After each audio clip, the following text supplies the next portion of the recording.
the view of the average Western citizen of what's happening in the Russia-Ukraine conflict is something like this. They're sitting at home, having dinner, looking at their garden through the window and seeing that the garden shed, which is also the place where their dog likes to hang out, is under attack. Under attack from somebody a couple of houses down. They're throwing rocks at it, trying to set it on fire. And so this person sitting at home having dinner, looking at their shed under attack, says, well, damn it, that's not looking good. I mean, there's some kind of a conflict between my shed and this person a couple of houses down the street.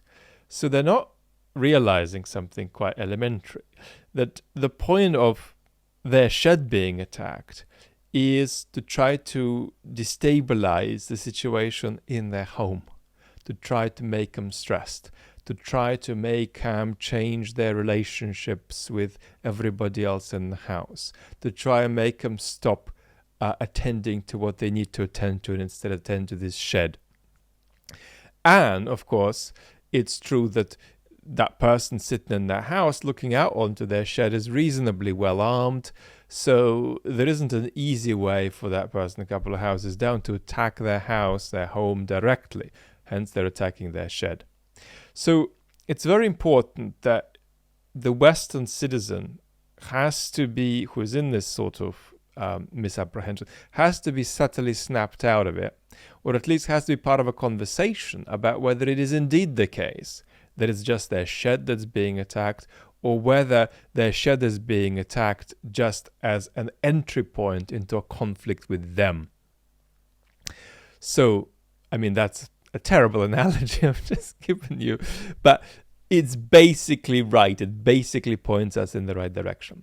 Putin has got hold of something that he's not directly interested in, and is then keen to see what the consequences are of him grasping it for the real target of his escalation, which is the Western world. Now, Putin has two kinds of strategies. There's a short-term strategy that's about keeping hold of Ukraine, seeing what happens, impacting the utility bills of Western citizens, seeing what happens, impacting the capacity of people in poor countries to feed themselves, seeing what happens. That's a short-term enterprise. There is then a longer-term enterprise, which is to say, well, look, I'm going to wait it out, health allowing, and if I can't, my successor should do this. I'm going to wait it out until Western Europe and the United States is half full of Viktor Orbáns, people who have given up on democracy, have power, and people I can deal with. And so then the whole situation is going to be entirely more straightforward. We are going to have a much more negotiable international order, and we're going to be able to figure something out. Maybe I can then have my particular sphere of influence wherever I want to have it, and then we can finally get on with the world running itself properly and not in accordance with these diktats coming out of the United States. That's in fact an empire no better than any other that tries to sell itself good news stories about its own benevolence. But in fact, all the major and sort of middle-ranking empires of the world should have their slice of the action, and we're going to get there. And all we need to do is just wait till the West declines enough, until Western democracy partially collapses. Then we will be in business. And then, of course, the climate crisis will shake things up too, and we might come out benefiting from this somehow. Certainly we've got plenty of water, we've got plenty of patience, we've got a population that will very readily endure difficult conditions as long as they can dress and feed themselves. So we're going to have to see what happens. Crisis is something we welcome, because crisis is something that could shake up the status quo, and the status quo is unacceptable to us. So that's a kind of picture that's a bit of a refresher course on where we're at. We should unforget, right, the fact that Putin is on a pattern of escalation against the West, and that Ukraine is just a stopping point. Now, you might say, well, hang on. If Russia militarily exhausts itself in Ukraine, it can't go on. Well, Russia doesn't have to go on with the conventional land invasions. It can simply carry on various patterns of its escalation, including nuclear sabotage, if indeed not use of relatively low-yield nuclear weapons. So is this really the story? Or is there something else we've got to add? There is something else we've got to add that makes the situation worse. And that's that there's a history of civilizational thought in the way the Kremlin conceives of its politics. And that history dates back, I would say, to 2012, 13, 14. And that history says, look, there's something existential here, such that if Russia has to lose trying to desperately break the status quo, so be it. If it takes sinking all the boats, including our own, to shake things up, then so be it. And I'm not saying that that's the driving thought in the Kremlin, but I'm saying that that thought has a place in the Kremlin. There are certain people who vocalize that thought. One of them is Alexander Dugin. But it's not that any of these people have any power. It's more that there is indeed this kind of current of thought, and a few people vocalize it, but it's there anyway. And it's part of the Kremlin's thinking, that there is something a little bit mystical, a little bit civilizational there that simply goes beyond conversations about spheres of influence, conversations about perceived security, and so on. So that's very important too. And recently, a Russian academic who's based at Emory called Epstein wrote something I haven't yet read, but it's interesting because I think in that piece, he's trying to track something like the following thought in 20th century Russia. That, yes, all the people Stalin killed were basically innocent, but the fact that we've killed so many innocent people for no good reason in the 20th century is somehow a strength for our nation, because we have so many virtuous souls looking down upon us and supporting us on our path. So there is a certain kind of existential suicidality that is indeed a cultural thread we can delineate in Russia. It's a small thread, but it's there. And I always like to put it on the table because I think it helps us weigh things like nuclear risk, and it helps us weigh things like whether Putin will be crazy enough to try something else, even if Ukraine fails miserably. So that's, I think, the big picture of where we are. The more prosaic picture is basically that Russia lost the first war against Ukraine. Russia tried to essentially take control over the Ukrainian government, achieve regime change. That miserably failed. It failed very quickly after the Feb 24 invasion. But now we've got a second war that has delimited aspirations. And I think that what we need to see is how far Ukraine is capable of bouncing back. Because at the moment, it's a close-run thing, and I think Russia is winning and Ukraine is losing. And sometimes you get the sense that that's not really conveyed by bubblegum discussions on Twitter. So I would say Ukraine is losing this second war at the moment. But there are possibilities for it to come back, and that's to some degree dependent on the strength and urgency of Western assistance. Now, what does victory for Ukraine look like? Well, I think to some extent we've just got to turn away from what Western leaders say about it, because they just say something circuitous like victory for Ukraine just is whatever Ukraine says is victory for Ukraine. Well, that's untransparent to the truth, because of course different Western countries have their own interests that aren't just byproducts of whatever Ukraine decides to do. But that's what they say. Now, I think how I would call it is twofold. First of all, it's already a victory, a very deflational kind of victory, but it's a victory for Ukraine not to collapse to regime change. So that's something that looks relatively safe as a consolidated victory at this point.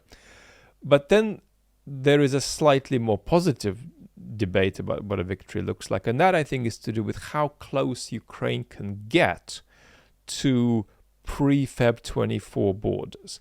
If Ukraine gets anywhere near the pre-Feb 24 borders, I would consider that a victory for Ukraine. Because, of course, there isn't a victory for Ukraine in the proper sense it's available because you're not going to take Moscow. But I think getting close to where things were at on Feb 23 would be considered a great victory for Ukraine. Now, you might say, and many of you have asked this, what about pre-2014 borders? Well, I think that's something we've got to have a separate conversation about, because there is a lot of rather irresponsible talk about Ukraine taking back Crimea. And by irresponsible, I don't mean that you can't have such talk, but that talk has to be accountable to what taking Crimea may actually mean. The way Ukraine can take Crimea, if we are really talking about a full, invasion and acquisition, is if Moscow decides that Ukraine can take Crimea.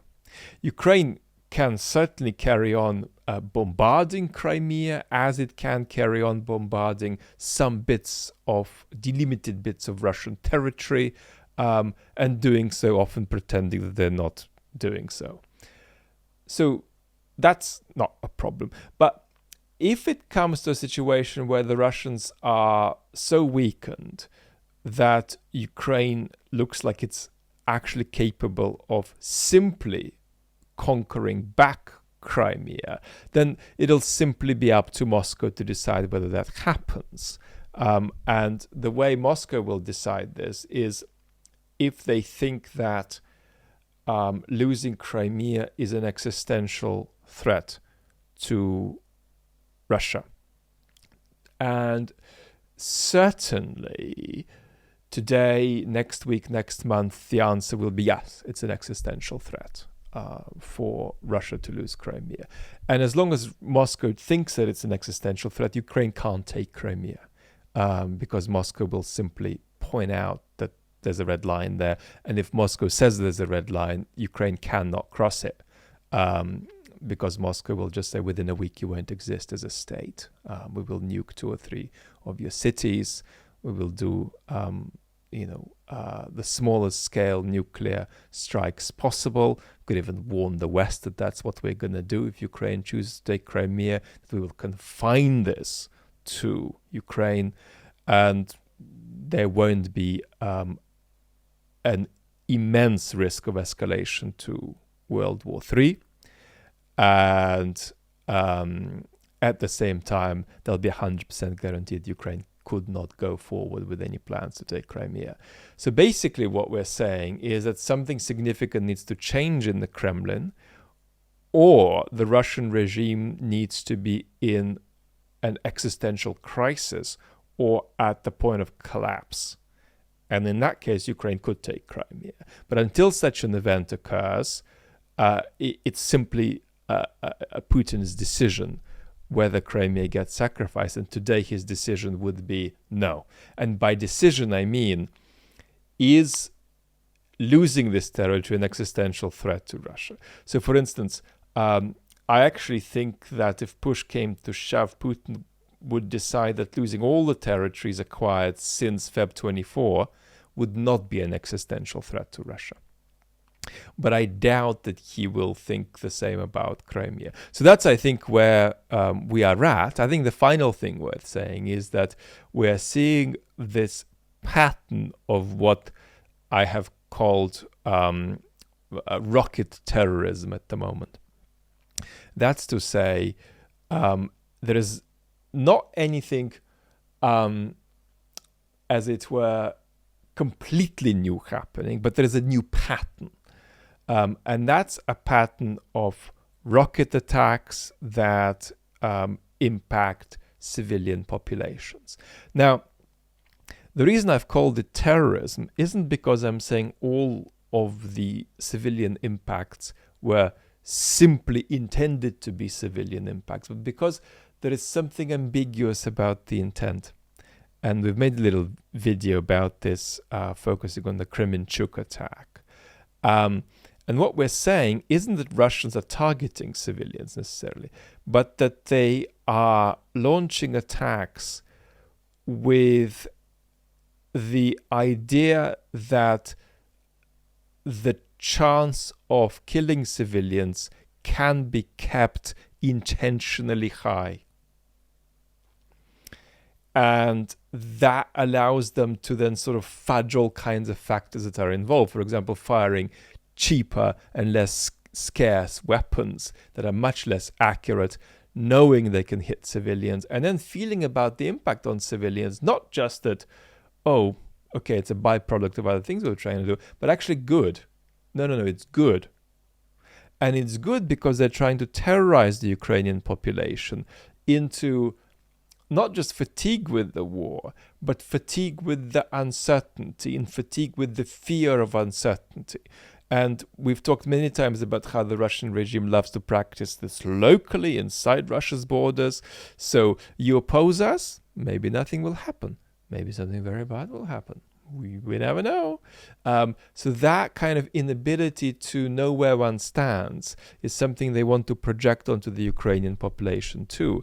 And that's why I have called it more than just grossly irresponsible sort of ethical calculation about civilian casualties. You might say, well, that's a silly thing to say because the whole war is ethically gross, which of course it is. But I'm saying if you are going to do this war, are you then at least going to minimize civilian casualties? And the Russians are absolutely not doing that.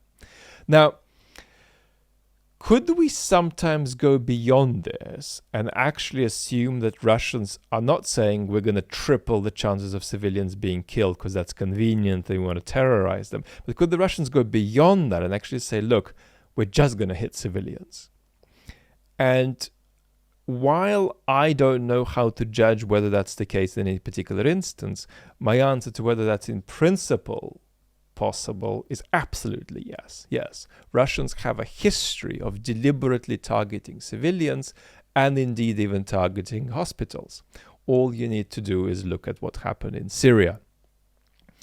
And I want to recommend a beautiful film about the bombardment of Aleppo called For Sama. And it's a very, very beautiful film. I recommend you see it on a big screen. And I was there with the characters involved in the film during a premiere of it in the UK. Very, very moving. And I highly recommend you take an hour and a half out of your life to watch it. I'll attach the link. So let's move on now to a little review of what's changed or stayed the same in some of the key observations we've made over the past few weeks. So let's go quite a bit back into the past and look at me struggling quite a bit to make sense of what Putin's international adventure might be months before the war. Single most important thing to say about Putin's decisions, though, is that he is tactical more than he is strategic. And Ukraine was a perfect example.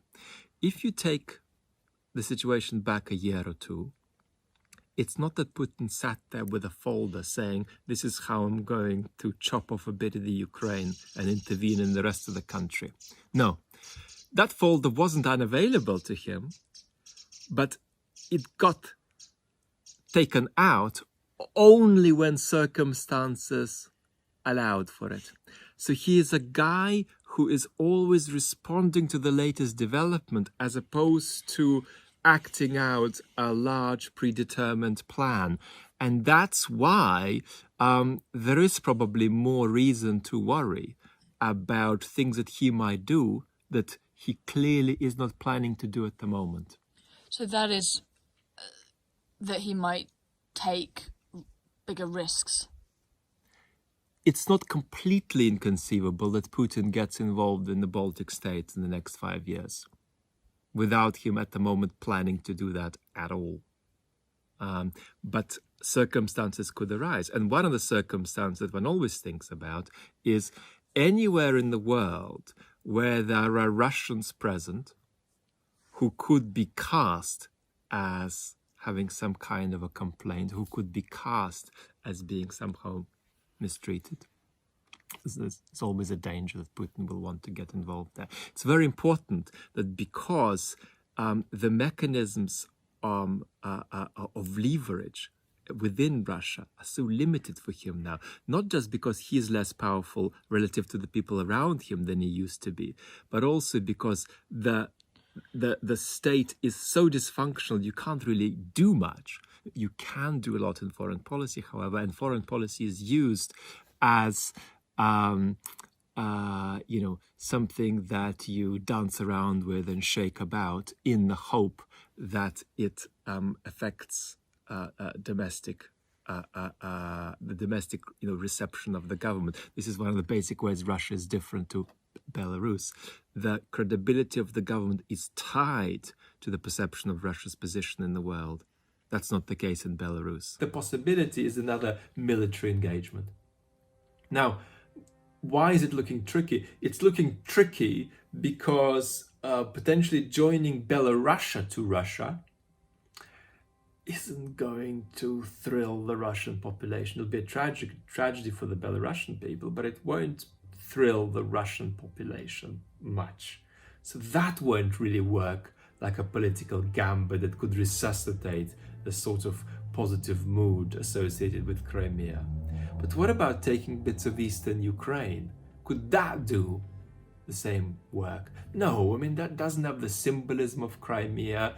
The whole story is now dragged out for a very long time. There'll be much more of a perception of us sponsoring a civil war abroad and having to pay for it. This is how much of the Russian population will increasingly feel about that. So what else could they do? And of course, now we're getting into very dangerous territory. How safe should you be if you're living in a NATO country in the Baltics?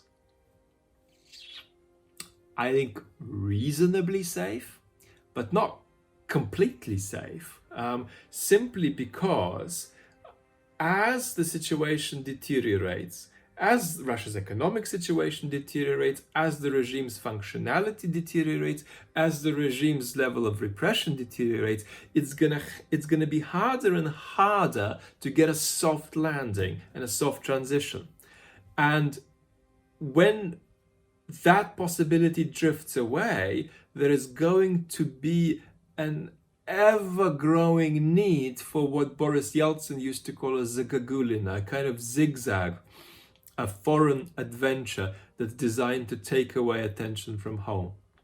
Now, doing extra stuff in Syria, well, that's not gonna appease the Russian population. So Putin is gonna have to carry out some kind of patriotism-inspiring international adventure, but that's not really available for him on the map.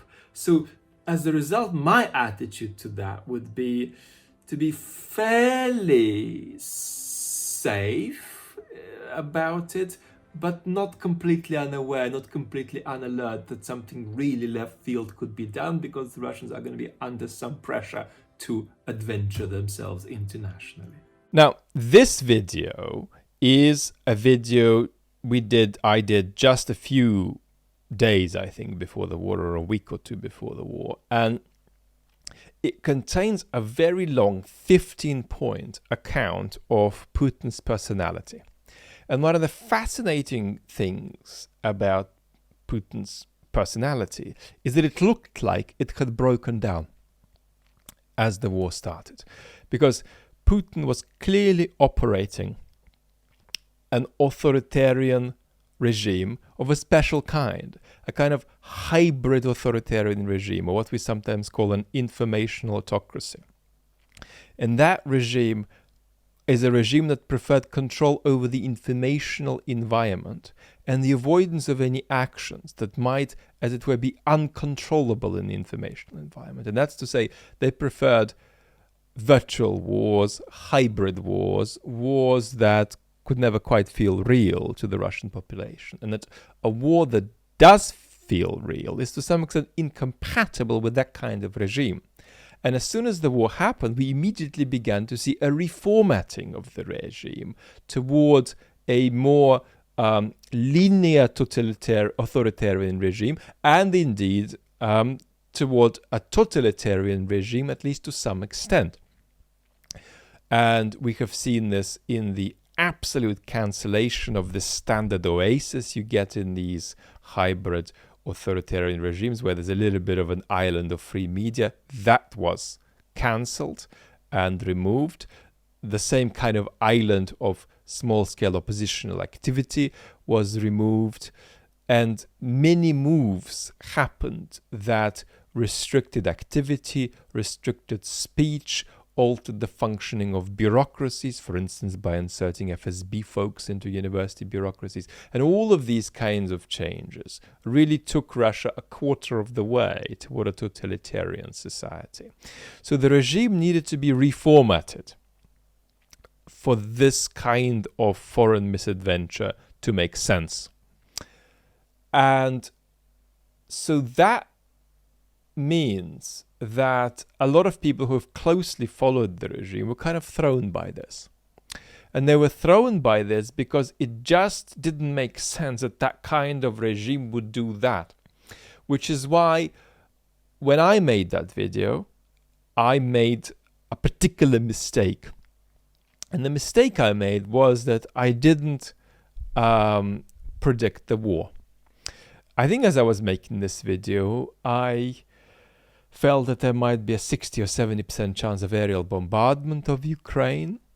And I felt that there might be a 90% chance of partial invasion and maybe a 10-15% chance of an actual regime change invasion. So I put the odds of what actually happened at about 10 or 15% in my mind, and I was mistaken. Now, I must say, this is a frivolous admission for me to make because I'm a political philosopher and my chops are not on the line predicting military invasions. That's not what I do. And so I admire the people whose chops are on the line for that, whose job is to predict these things, for fessing up that they got things wrong, as indeed most people did. One of the key exceptions in Russia is the young political philosopher Greg Yudin, who indeed predicted what was going to happen and was talking about it well in advance. Well, I wasn't there, and I didn't expect and couldn't read a full-scale invasion of Ukraine into the plausible scenario. But nevertheless, having said this, back to Putin. So we didn't expect Putin to do this because we don't expect these kind of regimes to do this. And we were right about that. These kind of regimes don't do that, which is why Putin had to partly change his regime as he was doing this war. But the question arose, has Putin lost the plot and has he gone nutty? And the answer is overwhelmingly no. In other words, Putin is more out of touch with reality than ever. Putin is more prone to emotional decisions in crisis, I do think, than ever. Putin is more prone to civilizational thinking, as I call it, than ever. But has Putin experienced a personality breakdown, as some of us suspected?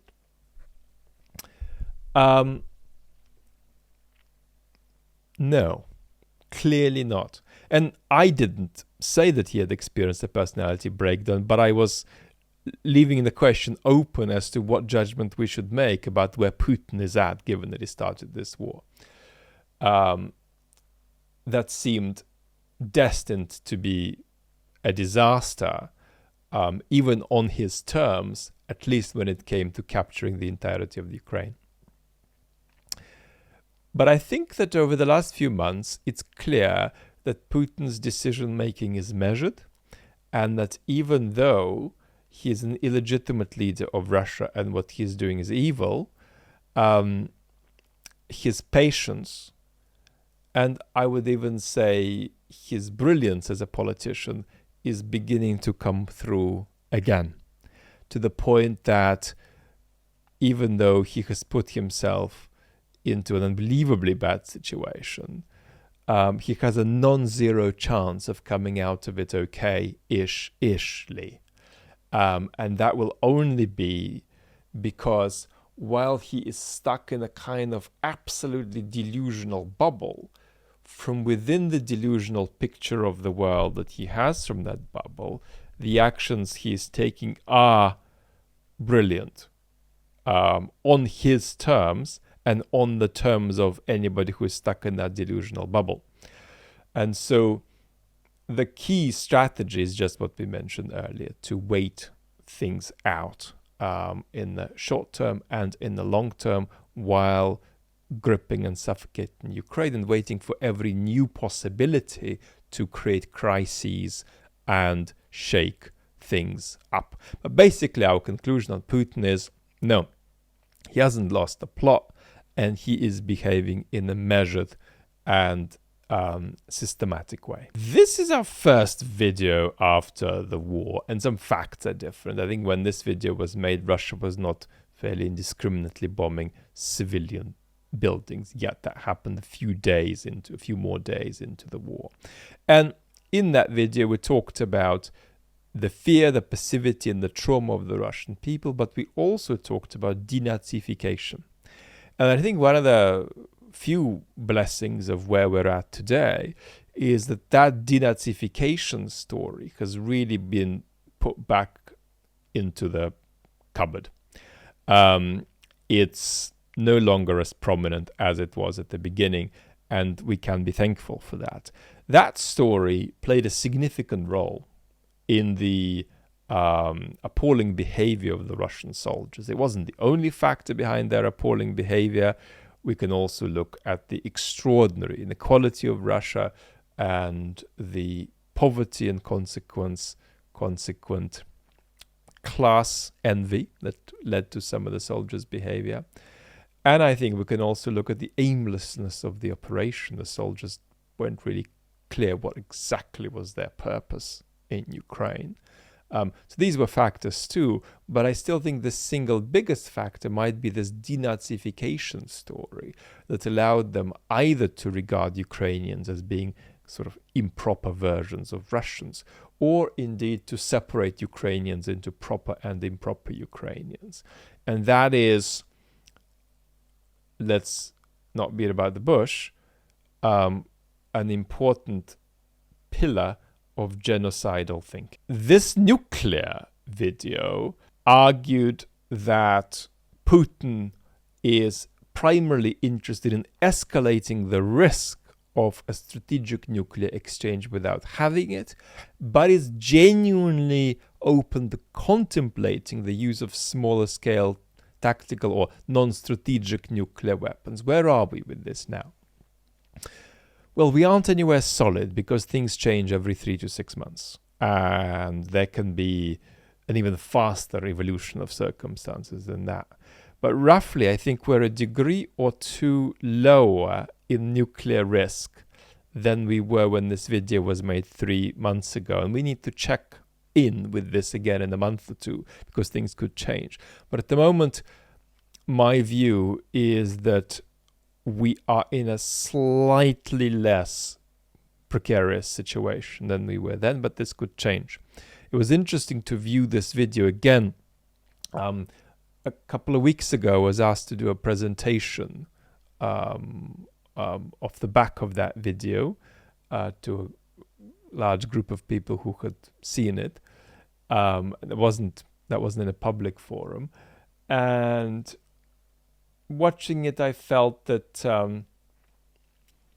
the risk of a tactical nuclear strike is lower now, as far as we can tell, which is not that far, but as far as we can tell, is lower now than it was when the video was made.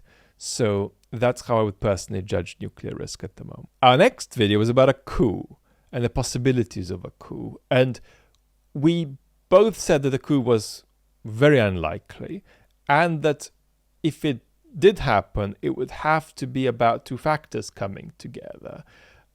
Real opposition in the population, and opposition, very importantly, to the central government.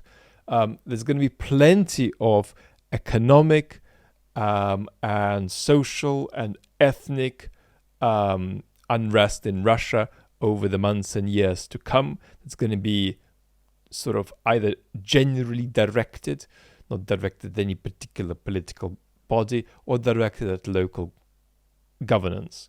But that's not what we're talking about. We're talking about we have had enough of Putin as a mood in the population, combined with certain maneuvers in the elites.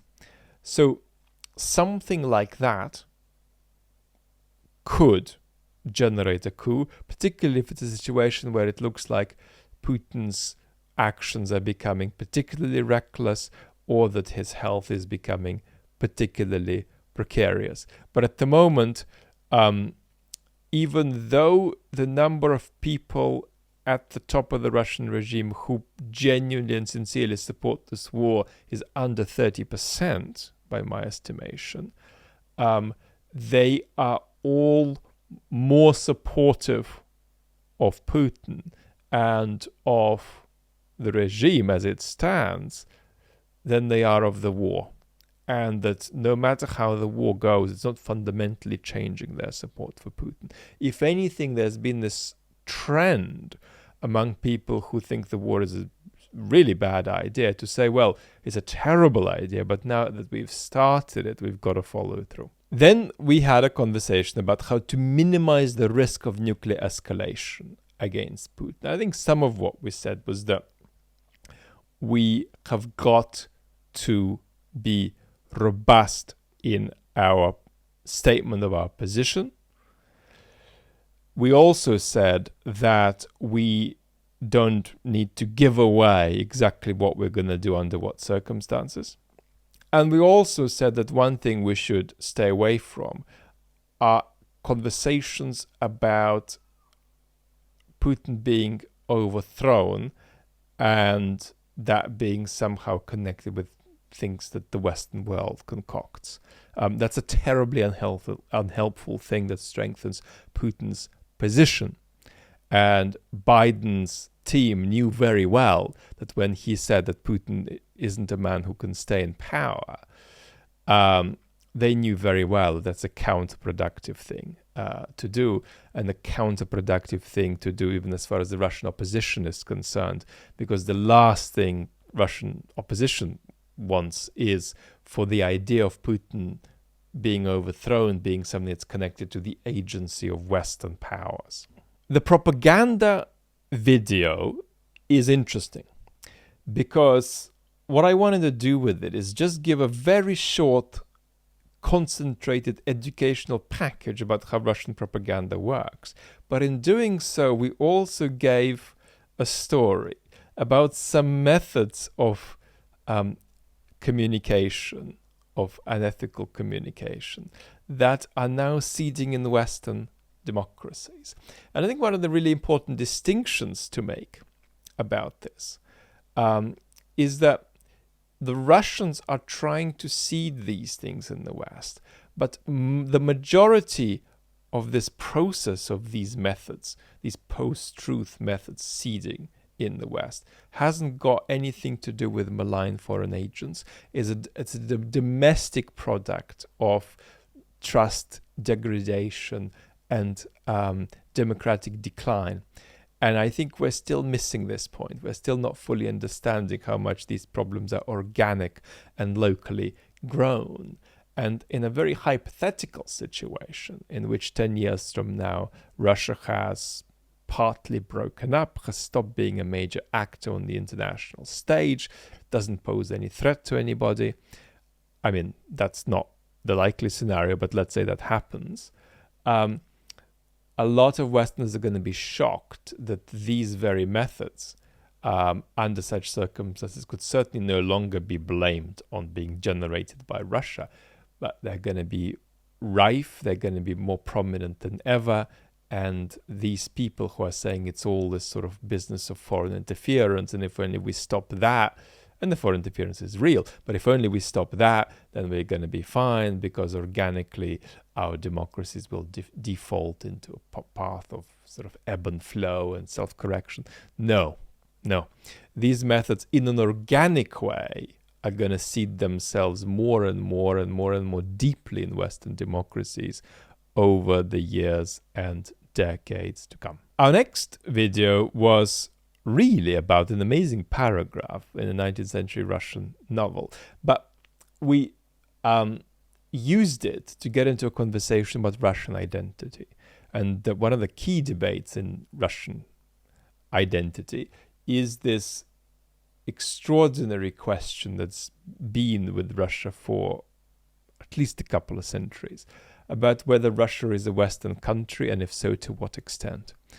And what's fascinating about this now is that it's not just Russia that's in an existential crisis, it's Europe that's in an existential crisis.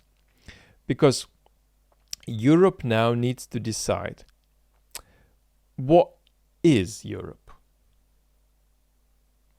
Is Europe absolutely inclusive of Eastern Europe? Or is Eastern Europe just a bunch of countries that happen to sort of mostly join the EU, but they're not really us, they're not really the same thing as old Europe?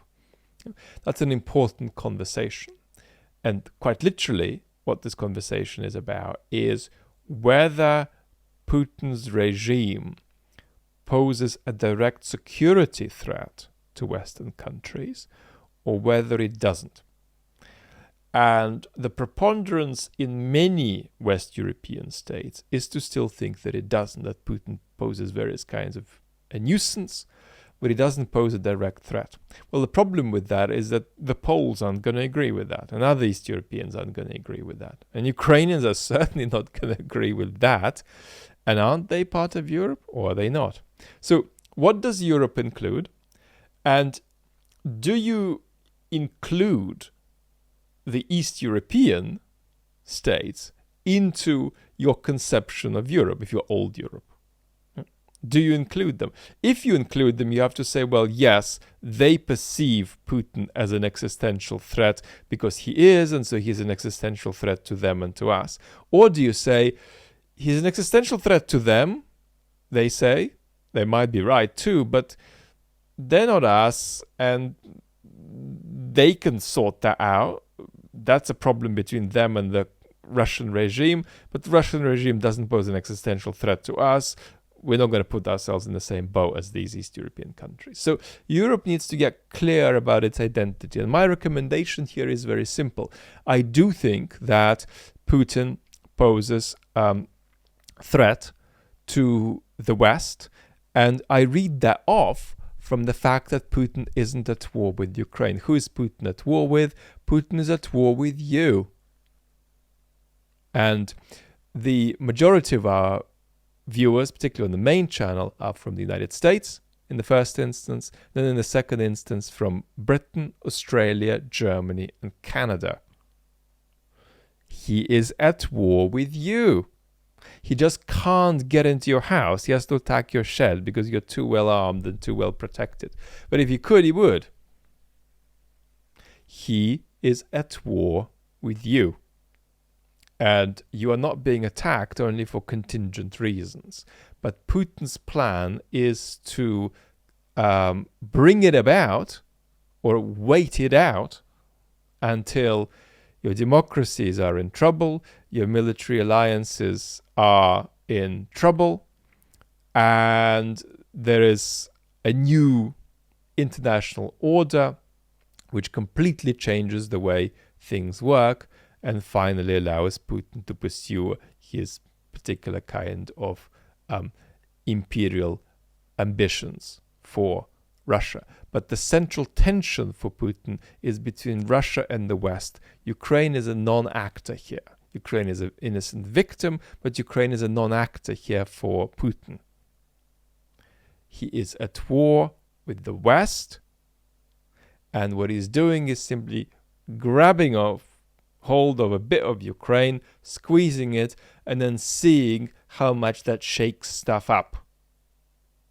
And if it doesn't shake stuff up, he'll wait more or try new moves.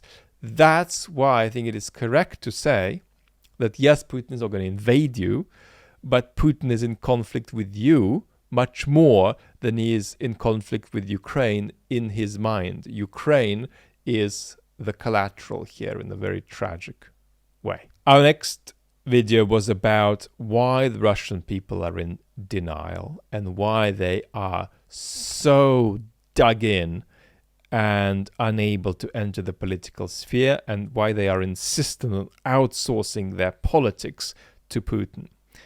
And that's very important, that's what's happening. In other words, it's not true that the majority of Russians support the war.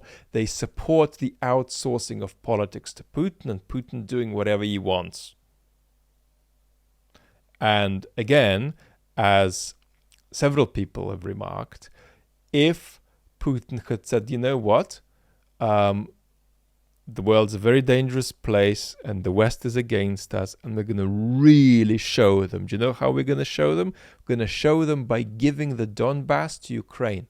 Instead of invading Ukraine, we'll just evacuate the Donbass, do our best to make the territory congenial for Ukrainian reintegration, and let them have it. He would have got the same support as he has got for the war. So it's the outsourcing of politics to Putin that the Russians are into, not being for or being against the war. They're precisely agnostic about what's done with this outsourcing. So one of the key questions for us is, how do we visualize the Russians ever arriving at a kind of a red line where something happens that's unacceptable to them? Does that red line exist? And one of the important related questions is, how do we bring it about that Russians feel that they can do something constructive? Because at the moment, protest and any action against the regime within the country is indeed useless.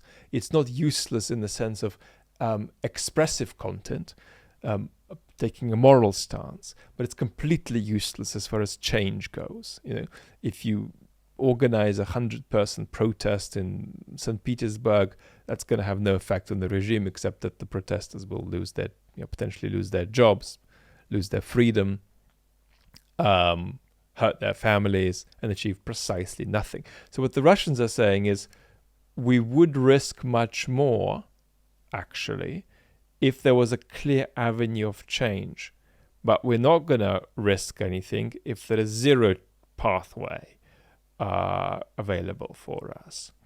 And so what we've got then is this sort of hopelessness, and maybe even hopelessness more than fear, that is further consolidating this underlying default for depoliticization. Next, we talked about Putin's hero, Tsar Alexander III, who is a marvelous man in a way, quite different to Putin, but a man who shouldn't have been anywhere near high power, except maybe in the military.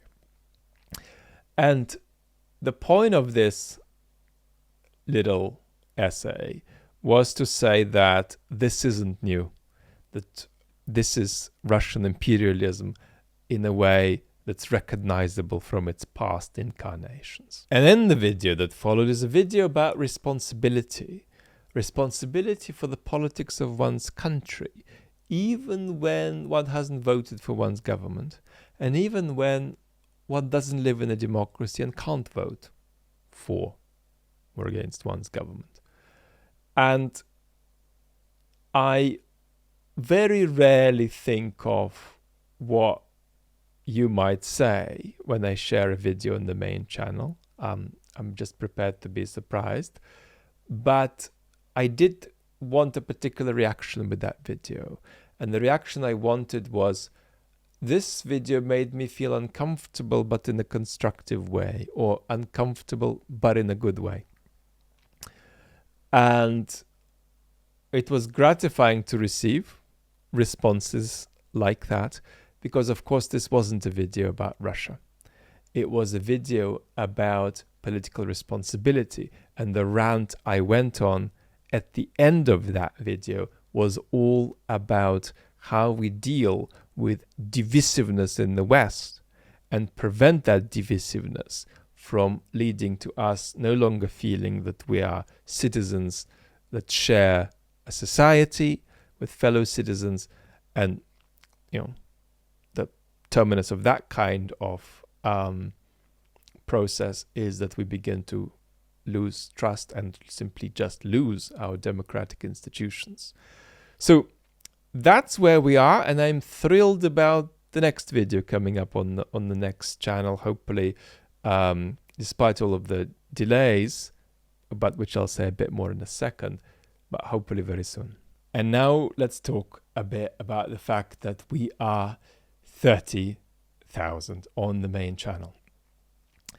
I think that's really special, and I'm very grateful to all of you for being part of this community. And it's at this moment, and you've got to be careful about this because you just don't know how the algorithm is going to work for us. But at this moment, we're an overwhelmingly positive community. And I think there's a couple of things that are part of why this is a remarkable story, even though 30,000 is, of course, infinitesimal, but it's also not so infinitesimal. I mean, if you put all these people in a room, that's a lot of people. So there's a couple of things I think that contribute to this being special. And one is my health. And lifting the YouTube channel off the ground is tricky, and I'll say a bit more about that in a second, and sort of bring you behind the scenes a bit of what it's like to launch a YouTube video off the ground. Because this is a special place, and it's a sort of a weird app with particular requirements. But first of all, the health story I think is interesting because while I work a bit every day, and I do two other things that aren't YouTube, I do philosophy and I do consulting, but I do these two things plus YouTube in what is the equivalent of less than 2 days of functioning per week. And that doesn't mean that I can't work 5 days a week. It rather means that I'm operating with 3 or 4 hours of functioning per day instead of 16. So that's a big difference. And of course, there are people trying to establish communities on YouTube who are pushing themselves full time with it, and after years are still at 3,000 or 4,000 subscribers. So I think that's a remarkable aspect of our story here, that this has been done with such a small time slice. And I know exactly what I would do if I had more hours, but at the moment I can't have these hours. I'm in the best medical hands I possibly can be, but ME, myalgic encephalomyelitis, is a difficult condition. And while my mental health and my joy at being in the world and my levels of happiness are high, I would even say they are much higher than most perfectly healthy people I know. The physical point is that I'm dealing with a significant degree of physical suffering and significant degree of disability. It's a difficult condition. It's a violent condition. It's a condition that many people are, unfortunately, now getting in large numbers via long COVID, because a lot of long COVID patients turn out to just have ME. So there, I think that's been an interesting story, because I think a lot of my YouTube colleagues are doing this full time, putting in 5x, 10x the hours I put in. So given this, I think it's remarkable that we've got this community. But let me bring you around the back of YouTube now a little bit. This is the second thing I wanted to share. Because the proudest bit for me of my YouTube conversation with you is probably the last video on the main channel and the last few minutes of that last video. Not because there's anything special or anything brilliant about it. It's simply because I convey the message that I'm very passionate about how we're all citizens in our societies in the West. And how if we forget that, then very few of the problems we need to solve and the challenges we need to, handle are going to be things we can measure ourselves up to. But from a YouTube point of view, probably the most pleasing thing is this video about a paragraph from a novel by a 19th century writer of Ukrainian origin, Nikolai Gogol. And it's this extraordinary paragraph about Russian identity. And the way YouTube works is that if you've got a relatively small number of followers and you make a video about a paragraph from a Gogol novel, you're going to get 100 views. And if you've got a few subscribers, if you've got, let us say, 10, 20,000 subscribers, you're going to get like 7,000 views, 4,000 views. And that could grow to, 10,000 if you're lucky. And if you launch that kind of video from a relatively new channel with a few hundred subscribers, you will literally get dozens of views. So for that presentation that I wanted to make, I wanted to talk about this paragraph with you.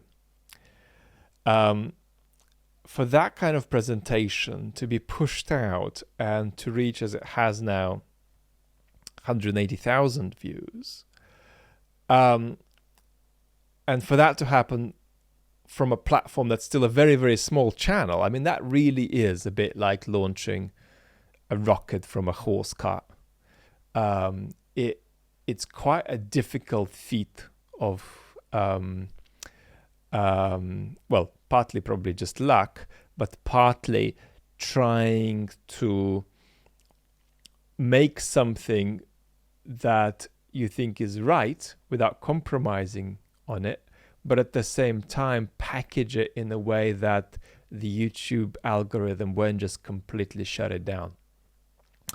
And that's really, really difficult. Really, really difficult.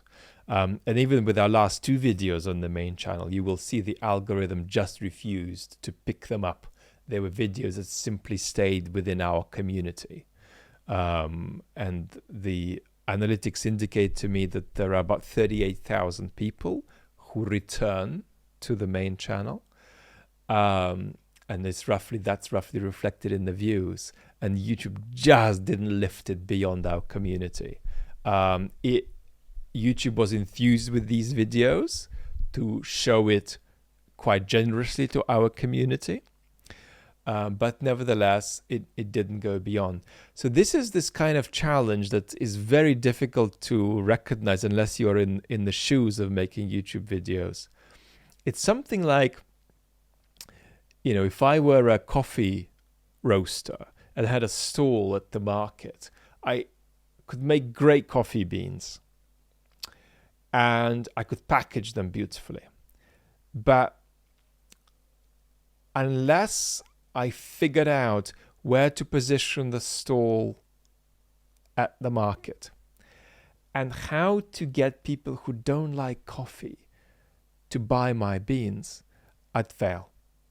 In other words, in real life at that kind of market, what you would want is to just get people who love coffee to buy your beans or taste your beans, and that'd be fine. That'd be it. But that's not how YouTube works. YouTube just won't connect you to the people who love coffee unless you prove that you can get 5 people who don't love coffee to enjoy your coffee. And it's only after 5 people who don't enjoy coffee much enjoy your coffee that the person who really loves coffee is going to be shown your product. And that's what makes this business on the first channel really quite a quite a fascinating and challenging journey that really gets solved by me putting in a lot more time and making both more content and making content with more imagination about how to, as it were, be friendly with the YouTube algorithm. And that's difficult. And there are then, of course, non-algorithmic ways of getting around this algorithm problem. One is to do political activism, and that works. So that's if we made videos saying how evil the Putin regime is, but you know about that. And quite frankly, I'm not going to be adding to your lives by raving on about that. You probably would like my videos then, but they wouldn't challenge or enrich you. They would just give you a mirror image of yourself back to you, but you've already got that. And then another way would be to just lock into the talking points that fuel particular silos in our political culture, or indeed in the YouTube political culture. That might mean, for instance, repeating the intellectual dark web talking points. And again, we're not doing that. So given that we're not doing such things, and given that what we're talking about, what we want to be talking about, it's very, very hard indeed to get a video off the ground. And it feels almost miraculous that we've done that with a couple of videos. It feels really miraculous that we've done that with this video about Nikolai Gogol, that it's got off the ground, and it certainly hasn't gone viral by any means of the imagination, but it's got shared to a number of people, and that number is a number that goes beyond our community. So we're going to see how we go with this. We're going to have to be very comfortable with situations where the algorithm is not helping us, but we have to keep reflecting on how this app works. And unless you do that, quite frankly, no matter how brilliant your stuff is, it's just not going to be shown to people. So I just wanted to share a little bit about how it works around the back, because you sometimes think you turn on the camera, you speak, then you edit the video a bit, and then it's up. And no, that's a recipe for failure. So I wanted to share a little bit about this. And given that I've raved on so much, I'm going to express my gratitude to you for being part of this community, send you my love, wish you health, and say that we'll probably talk very soon again on this channel, but that there's already something very slowly in the works for the main channel. I'll be really, really thrilled to share it with you soon.